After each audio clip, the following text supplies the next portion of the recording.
Good afternoon, everybody, and welcome back to the GNAT-TV News Project Summer Edition. I'm your host for today, Griff McClellan, as Andrew McKeever is out of town. So anyhow, let's dive right into it. The Vermont Summer Festival Horse Jumping Show is back in full force again. The event began yesterday, July 6th, at Harold Beebe Farm and will be taking place from now up until August 14th, so about 6 weeks from now.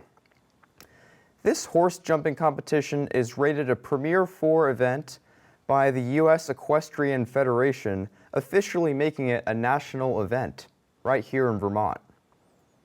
Some of the best riders and horses in the country will be competing for weekly prizes, including $40,000 each Sunday following a Grand Prix event. On July 4th, a man named Ivan Hennessy walked down the streets of Brattleboro, Vermont, naked, while doused in fake blood. He disrupted the local Independence Day parade that day, and his intention was to protest the overturning of Roe v. Wade. Hennessy's actions inevitably drew tons of criticism, and he said, quote, "I intend to undress, douse myself in fake blood, and walk. I cannot tolerate my own inaction any longer in the face of the overturning of Roe v. Wade." End quote. On Saturday afternoon, around 12:45 p.m., a collision between a Mack truck and an SUV occurred on Route 30 just near North Paulet Road. There were two Connecticut residents in the SUV, and they both survived the collision. However, one of them suffered a pretty severe hand injury and was later rushed to Glens Falls Hospital in New York just moments after the incident occurred. Police say the driver of the SUV was heading south and failed to stop at a stop sign, and the car was later totaled when it was struck by a northbound truck, the Mack truck. The incident is still being investigated. Last September, a fire at the Walgreens in Manchester closed the store for 3 months. Thus, it was closed indefinitely. Meanwhile, the business continued billing customers for prescriptions and refills that they were unable to obtain. State regulators issued a complaint seeking discipline up to revoking the company's Vermont license. The complaint, however, also addressed a major medical mistake, as last February, the pharmacy incorrectly filled a prescription for anti-anxiety medication, filling 50 milligrams instead of 10 milligrams per tablet. According to the complaint, the increase in dosage led to hallucinations, high blood pressure, shaky hands, blurred vision, as well as many other symptoms. Another allegation against the Manchester store claimed that it did not submit a patient's COVID-19 vaccine information to the state health department after receiving a booster shot. These allegations against the Manchester Walgreens were officially filed on June 21st. Under the statute, the company has 20 days to respond. Moving on now, invasive species have made their way into Bennington County, Vermont, including hammerhead worms and snakeworms.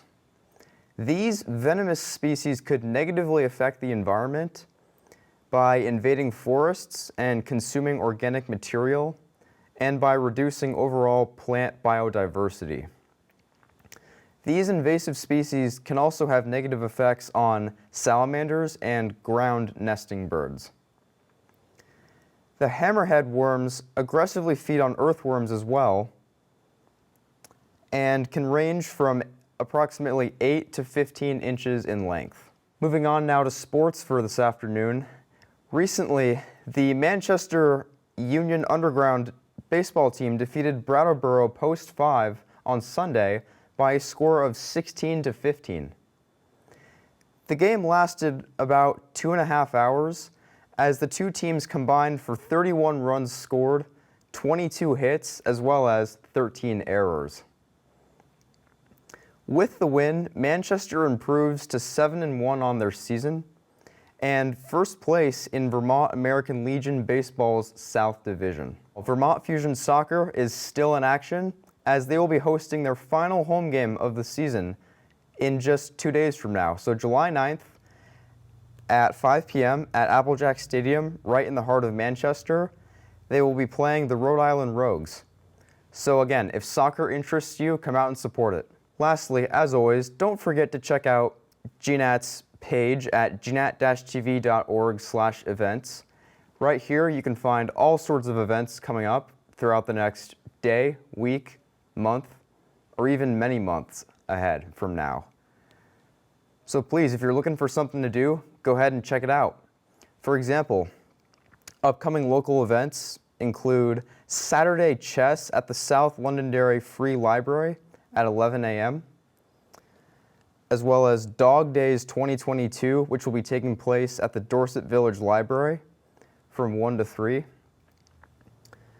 And of course, as always, there will be many farmers markets going on, as well as local play productions at Dorset and Weston.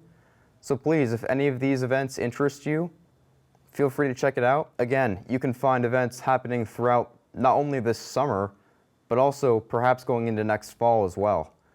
There's something for everyone, so please don't forget to check it out. Thank you so much for tuning in to our show. As always, we appreciate the support. For the GNAT-TV News Project, Summer Edition, I'm Griff McClellan. Thank you so much and have a great day.